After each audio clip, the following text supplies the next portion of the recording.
क्या आप जानते हैं इंडिया की सबसे लंबी 10 नदियों के बारे में? नंबर 1, गंगा, भारत की पवित्र और सबसे लंबी नदी, जिसकी लंबाई 2525 किलोमीटर है, जो उत्तराखंड के गंगोत्री से निकलती है और बे ऑफ बंगाल में जाकर मिलती है। नंबर 2, गोदावरी, जिसकी लंबाई 1465 किलोमीटर है, जो दक्षिण भारत के नासिक से निकलती है और बे ऑफ बंगाल में मिलती है।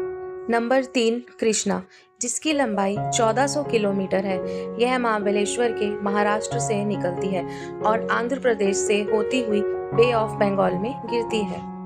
नंबर 4, यमुना, जो गंगा नदी की सबसे बड़ी सहायक नदी है, जिसकी लंबाई 1376 किलोमीटर है। यह उत्तराखंड के यमुनोत्री से निकलती है और प्रयागराज में गंगा में ही मिल जाती है।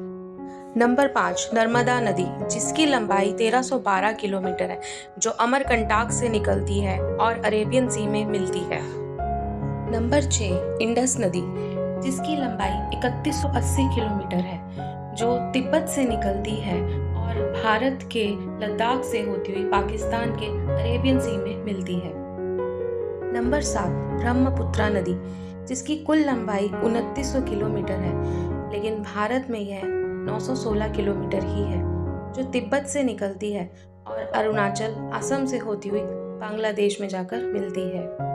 नंबर 8, महानदी, जिसकी लंबाई 890 किलोमीटर है, जो छत्तीसगढ़ से निकलती है और उड़ीसा के बे ऑफ बंगाल तक जाती है।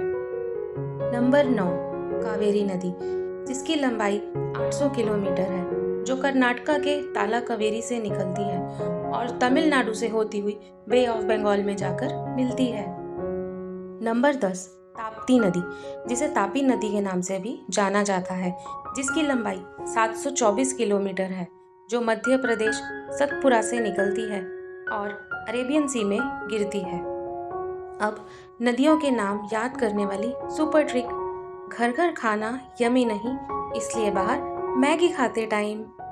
हर वर्ड का पहला अक्षर आपको नदियों के नाम याद रखने में मदद करेगा।